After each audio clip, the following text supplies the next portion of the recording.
नमस्कार, मैं गिरीश आप सभी का स्वागत करता हूँ हीरा एग्रो इंडस्ट्री में सवाल जवाब सीरीज में। यह क्या है तो हमारे वीडियो के कमेंट में अगर कोई भी किसान भाई कुछ भी तरीके का सवाल पूछता है तो वही सवाल लेके मैं उसका जवाब देने की कोशिश करता हूँ। तो आज जो पहला सवाल पूछा है वो विक्रांत सर ने पूछा है कि उनका कहना क्या है कि उनके पास 2 एकड़ क्षेत्र है, 1.5 HP का पानी है, लेकिन प्रेशर कुछ भी नहीं है। तो यहाँ पे थोड़ा सा ध्यान देना पड़ेगा कि अगर 1.5 इंची का पानी है तो प्रेशर कुछ भी नहीं है ऐसा नहीं हो सकता है, कुछ ना कुछ प्रेशर रहेगा। हाँ ठीक है, सर के जो दिमाग में प्रेशर है उसके तुलना में ये बहुत कम रहेगा, तो ये एक दिक्कत हो सकती है। तो इस तरीके का सवाल कई बार किसान भाई मुझे पूछते हैं कि बेसिकली ये सवाल क्या है कि भाई पानी कम है तो ड्रिप इरिगेशन कर सकते हैं क्या। तो कैसे करना मैंने ये चीज़ समझा देता हूँ, विस्तार में समझाता हूँ, क्योंकि ये हमेशा आपको काम में आने वाली है। कि मान लीजिए कि एक मैं यहाँ पे आपका खेत निकालता हूँ और ये खेत है। मान लीजिए कि ये खेत अभी 2 एकड़ है, सर का 2 एकड़ का एग्जाम्पल है, इसके लिए 2 एकड़ है। तो 2 एकड़ क्षेत्र में पहले तो ये तय करना पड़ेगा कि अपने पास जो मोटर है उसमें का पानी कितना क्षेत्र के लिए सफिशियंट है। तो ऐसा मानते हैं कि सर की मोटर यहाँ पे कहीं पे होंगे और जो सब लाइन है वो सर यहाँ से मैं थोड़ा ये कर देता हूँ, हाँ। तो वो जो सब लाइन है वो इस तरीके से डाली है सर ने, और जो मेन पाइपलाइन है वो यहाँ से लेके जाके यहाँ पे जोड़ दी है, और यहाँ पे एक कॉक लगवाया है और यहाँ पे एक कॉक लगवाया है। तो ये जो दो सिंबल दिख रहे हैं ये कॉक के सिंबल है। तो जब मोटर चालू करेंगे सर तो ये पानी ऐसे जाएगा, दोनों कॉक ओपन होगा तो इस एरिया में भी सिंचाई होगी और इस एरिया में भी सिंचाई होगी।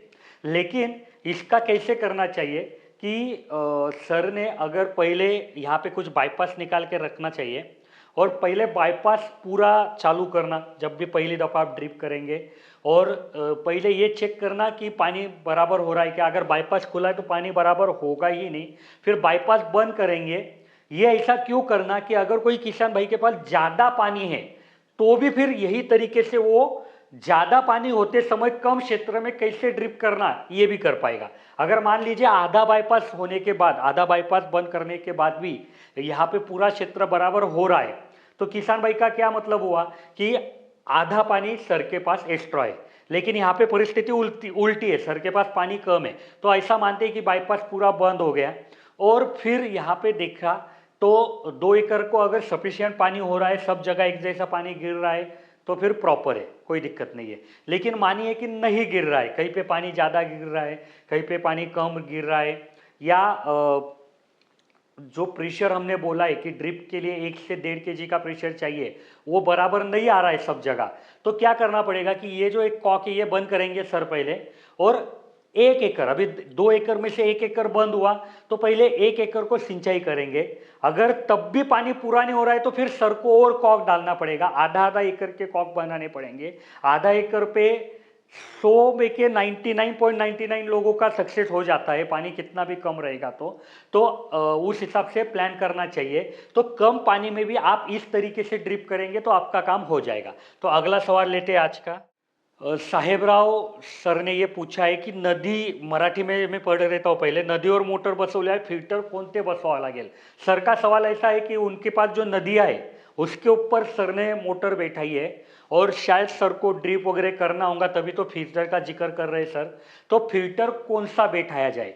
देखो जब कभी खुले पानी का सोर्स रहता है ना तो खुले पानी के सोर्स में बहुत बड़े पैमाने पे गंदगी आती है। मतलब अगर आपका पानी बोरिंग का है, आपका पानी कुएं का है तो उसमें इतनी बड़ी गंदगी नहीं आएगी, लेकिन जब खुला पानी है जैसे ये नदिया का पानी है तो खुले पानी में बहुत अलग अलग प्रकार की गंदगी आ सकती है।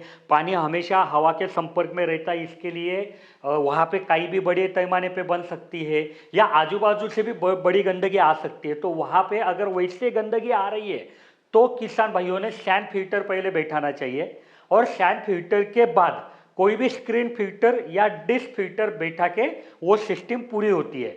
ये चीज़ समझ लीजिए कि सैंड फिल्टर एक प्राइमरी फिल्टर है और स्क्रीन फिल्टर, डिस्क फिल्टर ये सेकेंडरी फिल्टर है। इसके ऊपर हमने कई वीडियो बनाई है, आप देख लीजिए। प्राइमरी फिल्टर के बाद आपको सेकेंडरी फिल्टर लगवाना जरूरी रहता है। अगर प्राइमरी फिल्टर वहाँ पे बड़ी गंदगी आ रही है तो बैठाओ, फिर जो भी बड़ी गंदगी है वहाँ पे अटक जाएगी सैंड फिल्टर में, फिर जो छोटी गंदगी है वो आगे आएगी, वो वहाँ पे स्क्रीन फिल्टर या डिस्क फिल्टर में पकड़ में आएगी। फिर उसके बाद जो पानी आएगा वो एकदम अच्छा रहेगा।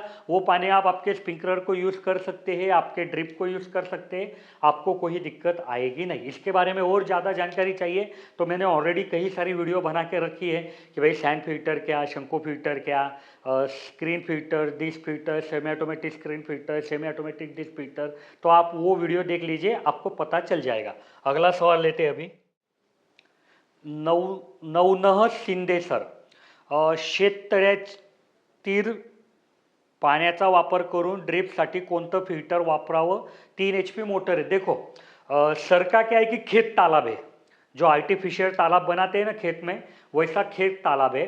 तो वैसे खेत तालाब के लिए सर का ये पूछना है कि कौन सा फिल्टर यूज करना चाहिए। तो इसके पहले सवाल को मैंने जो जवाब दिया वही जवाब इनको भी लागू पड़ेगा, क्योंकि वहाँ पे भी खुला पानी है, खुले पानी में गंदगी आ सकती है। अगर मान लीजिए कि कोई किसान भाई का बिल्कुल बहुत अच्छा पानी है, वहाँ पे गंदगी नहीं आ रही है, तो उन्होंने नहीं यूज़ किया तो भी चलेगा, लेकिन इसकी संभावनाएं कम है। तो जैसे पहले किसान भाइयों को मैंने उत्तर दिया कि भाई खुले पानी के लिए आपको सैंड फिल्टर का इस्तेमाल करना है, बाद में सेकेंडरी जो भी स्क्रीन फिल्टर या डिस्क फिल्टर है उसका इस्तेमाल करना है, वही इनको भी लागू पड़ेगा जवाब। शिवराम सर है, उनका कहना है कि 3 HP की सोलर की मोटर है, उसके ऊपर रेनगन चलेगी क्या? बिल्कुल चलेगी। कई किसान भाई चला रहे, कोई दिक्कत आती नहीं है। मैंने कई वीडियो में बोला है कि आपकी कोई भी मोटर हो, डीजल इंजन हो, पान बूढ़ी हो, पान जो पानी के ऊपर की मोटर है वो हो, और सोलर हो या इलेक्ट्रिक मोटर हो, उसके ऊपर रेनगन चलती है। 3 HP मतलब एक बड़ी मोटर है, उस पर एक रेनगन को आराम से चलनी चाहिए, कोई दिक्कत आनी नहीं चाहिए। ये बहुत अच्छा सवाल है की मराठी में पढ़ लेता हूँ। ड्रिपसाठी किती केजी कमीत कमी व जास्तीत जास्त दबाव पाहिजे। इनका सवाल ऐसा है कि ड्रिप के लिए कम से कम पानी का प्रेशर कितना चाहिए और ज़्यादा से ज़्यादा कितना चाहिए। तो देखो कम से कम 1 kg चाहिए और ज़्यादा से ज़्यादा उतना चाहिए जितने में आपकी नली ना फूटे, जो भी आपने नली ली है। लेकिन वो फूटने के लिए 3 kg 4 kg प्रेशर लगता है, कि उतना किसान भाइयों के खेत में मिलना बहुत बड़ी बात रहती है, मिलता ही नहीं है। तो वो ज़्यादा से ज़्यादा प्रेशर के बारे में आप सोचो मत, जो कम से कम प्रेशर है वो है भाई 1 kg कम से कम चाहिए। 1.5 kg अगर पानी का दबाव होगा तो वो अच्छा रहेगा। अगला सवाल लेते हैं, बिना मल्चिंग के ड्रिप लगवाना सही रहेगा क्या? बिल्कुल, मतलब देखो मल्चिंग कर रहे तो ड्रिप कंपलसरी है, लेकिन ड्रिप कर रहे तो मल्चिंग कंपलसरी नहीं है। मल्चिंग एक अलग चीज़ है, ड्रिप एक अलग चीज़ है। तो अगर आपके वहाँ फसल की ज़रूरत नहीं है, आपको मल्चिंग नहीं लगवाना है, तो भी आप ड्रिप कर सकते हो, आपको कोई दिक्कत आएगी नहीं। लेकिन अगर आप मल्चिंग कर रहे हैं तो ड्रिप कंपलसरी कीजिए, नहीं तो फिर आपको मल्चिंग के पूरे फायदे नहीं मिलेंगे। नाम तो नहीं है किसान भाई का यहाँ पे। 16 mm आणि 12 mm में एक फर्क क्या है? जो नली का डायमीटर आता है ठिबक के, ड्रिप के, कि भाई 12 mm 16 mm, तो इसमें फ़र्क क्या है सर? देखो सिर्फ जलगांव और जलगांव के आजू बाजू का क्षेत्र ऐसा है कि जहाँ पे 12 mm का इस्तेमाल होता है, बाकी पूरे भारत में 16 mm नली का ही ज़्यादा से ज़्यादा इस्तेमाल होता है। तो आप 16 mm का ही नली का इस्तेमाल करो। अगर आपके सब लाइन से, मतलब मान लीजिए ये आपका खेत है और आपने ये खेत सब लाइन डाली है, तो यहाँ से अगर आपकी लंबाई सिर्फ 125 फीट है तो आप 12 mm का इस्तेमाल करो। अगर उससे ज़्यादा है, मतलब मान लीजिए कि ये 200 फीट तक आ गई, तो फिर आपको 16 mm का इस्तेमाल करना पड़ेगा। 12 mm में भी इधर भी 125 फीट चलेगा और 16 mm में इधर भी 200 200 फीट चलेगा।